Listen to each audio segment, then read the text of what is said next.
Bonjour et bienvenue à la présentation produit du nouvel abri en polyéthylène de Technoalpine. La recherche et le développement sont particulièrement importants pour nous chez Technoalpine.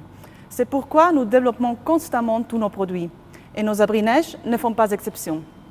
Je voudrais donc céder la parole à notre ingénieur de vente Philippe Ronin qui va vous présenter cette innovation unique. Bonjour. Donc, les abris pistes sont d'une grande importance pour les systèmes d'enneigement. C'est là que les connexions eau, air et les raccordements puissance et dialogue convergent. Donc, les abris sont aussi des fondations pour les enneigeurs en poste fixe afin de les ancrer solidement au sol. Ainsi, donc, vous pouvez voir que les abris ont une fonction très importante sur les pistes de ski et c'est la raison pour laquelle nous avons développé donc, ce nouvel abri en polyéthylène, un produit qui simplifie le travail lors de la phase de chantier ainsi que lors de la phase d'exploitation pour les nivoculteurs. Donc, si on s'intéresse à la structure même de l'objet, comme vous pouvez le voir, le nouvel abri en polyéthylène se compose d'une cuve standard donc en polyéthylène et en acier galvanisé à chaud pour la stabilité, pour garantir la stabilité. Ces structures sont adaptables pour les différents modèles d'enneigeurs à raccorder. Donc nous proposons 4 versions au catalogue disponibles donc, pour raccorder des enneigeurs de type ventilateur mobile, pour des perches, pour des enneigeurs ventilateurs fixes sur tour et des enneigeurs ventilateurs sur tour abaissable. Donc l'abri en fonction de son application est sélectionné et peut être monté à son emplacement particulier. Donc, comme spécificité aussi en termes de structure, donc l'abri a une trappe d'accès de dimension 80 x 80, donc qui a été choisie en fait pour permettre 2 types, d'installation. Une qui prévoit donc que le coffret électrique est monté directement sur la trappe, ou si le souhait, disons, est de conserver, disons, un montage traditionnel dans l'abri, une trappe, disons, monobloc. Donc la trappe qui permet de monter le coffret électrique directement, sur le volet de la trappe, permet d'avoir un accès facilité ou plus rapide, à la partie électrique, au raccordement électrique, et donc à l'opérateur, au nivoculteur, de ne pas devoir nécessairement descendre dans l'abri. Un deuxième point important, disons, concernant donc, les caractéristiques de l'abri et son poids. Donc, le nouvel abri est particulièrement impressionnant, effectivement, en raison de son faible poids. On note donc, que ça permet un transport facile par héliportage, donc de l'abri qui est fourni préassemblé. Cela simplifie aussi l'installation, puisque l'abri arrive donc, sur son site en une seule pièce, prête à l'emploi. On a un gain de temps observé. Autre chose importante aussi, c'est que malgré son poids léger, on note quand même qu'on garantit, et c'est tout l'intérêt de la structure métallique, disons en acier, une stabilité de l'ensemble pour servir donc de base de fondation à des éléments lourds et volumineux comme des tours sur chariot abaissable allant jusqu'à 4,50 m de hauteur. Finalement, donc pour terminer, une des caractéristiques qui est donc le préassemblage, effectivement le fait d'avoir cet abri en polyéthylène, un de ses troisième avantages, c'est que je voudrais souligner, est la rapidité du temps d'installation. Puisqu'on a des abris qui sont préassemblés, donc ils arrivent préassemblés sur le parking, ils sont héliportés sur le site d'installation. Ça permet donc d'avoir juste la phase de raccordement à réaliser sur place, donc ce qui accélère énormément le temps d'installation. Et on peut noter aussi que l'éclairage et le chauffage sont aussi fournis avec l'abri, comme pour le reste des installations Technoalpin. Voilà, donc comme vous pouvez le voir, chez Technoalpin, nous améliorons constamment tous les composants du système d'enneigement.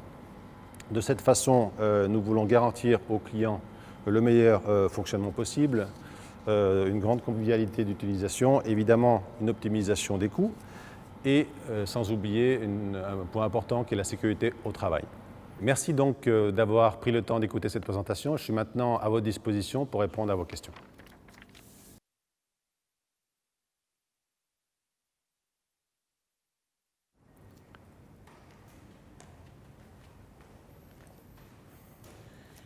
Merci Philippe pour cet aperçu des avantages de l'abri PE. En attendant, je voudrais te demander quelque chose. Tu as parlé de légèreté. Comment cela se traduit-il en chiffres? Merci Suzanne, c'est une très bonne question. Vous avez parlé donc de légèreté effectivement en chiffres. Donc on a un argument de poids puisque l'abri pèse effectivement bien moins que les abris standards, donc en ciment ou en acier. On a donc la première version, celle qui est prévue pour les enneigeurs de type ventilateur mobile, donc qui est autour de 300 kg. Et la version la plus lourde donc pour les abris, disons, qui vont recevoir des tours de type lift 4,50 m, donc jusqu'à 500 kg.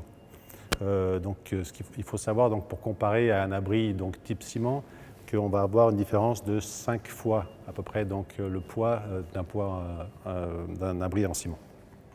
Donc ces poids mentionnés, il faut aussi le mentionner, donc, comprennent tous les composants, donc 300 kg ou 500 kg donc, pour les mesures que je vous ai indiquées, comprennent tous les composants, à savoir donc, la trappe d'accès, les escaliers ou le chauffage, ou bien finalement le rail équipotentiel. Et tu as aussi dit que l'abri est disponible en différentes versions. Pourrais-tu expliquer en quoi ces versions diffèrent? Oui, on a 4 versions donc, disponibles. Donc, on a une version pour donc les enneigeurs de type ventilateur mobile, une version pour les perches, et ensuite donc, 2 versions pour les enneigeurs fixes, en poste fixe, donc sur tour de 1,60 m ou bien sur des tours lift jusqu'à 4,50 m de hauteur. En outre, on observe aussi d'autres différences donc, liées à la trappe d'accès qui existent en 2 versions. Donc, la version monobloc lorsqu'on va installer donc, le coffret électrique sur la paroi de l'abri de manière conventionnelle, ou bien on peut donc sur le coffret qui existe aussi en version 2 volets, on peut donc installer aussi le coffret électrique directement sur un des 2 volets, ce qui permet aux exploitants d'accéder donc à l'alimentation puissance des enneigeurs sans avoir à rentrer dans l'abri. Merci. Et j'ai une autre question. Est-ce que tous les enneigeurs, même les plus gros, comme par exemple un TR10, peuvent être montés respectivement sur des applications tour ou lift, ou y a-t-il des restrictions? Absolument. Alors, on peut, donc, comme vous l'avez précisé, en fait, il faut choisir l'application et l'abri qui correspond à son application. Donc, si on veut monter un abri sur une tour, donc il faut choisir donc, cet abri spécifique de manière à ce qu'on puisse donc, y monter ensuite la tour, et après, on pourra choisir n'importe quel type d'enneigeur. Donc, évidemment, le TR10 ou le TF10, donc les enneigeurs les plus lourds de la gamme peuvent être montés après, disons, sur chacune des supports, sachant que l'abri a été conçu avec un renfort qui permet donc de monter cette application. Okay. Et j'ai une dernière question. Pour quelle station de ski cet abri pourrait-il être particulièrement intéressant? Disons que cet abri, vu qu'il a un avantage de poids, qui peut être transporté facilement, on conseille, on considère, disons, que les abris sont souvent utilisés pour des pistes dont l'accès est difficile, ou par exemple sur des glaciers, où on ne va pas pouvoir accéder avec des moyens conventionnels, donc on va devoir faire de l'héliportage. Héliporter un abri qui fait 300 kg, donc c'est une chose facile, d'autant plus qu'il est préassemblé. Ce qui va d'autant plus faciliter sa mise en place, puisqu'il y aura juste un raccordement, disons, au niveau de l'abri, et ceci peut se faire de manière donc, rapide et en toute sécurité pour les exploitants et pour les gens qui sont chargés du montage. Bien, merci. Je voudrais maintenant conclure notre présentation.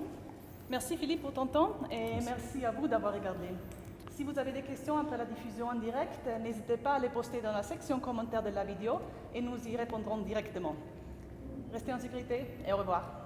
Voilà. Donc merci aussi de ma part et espérons avoir répondu aux questions des auditeurs.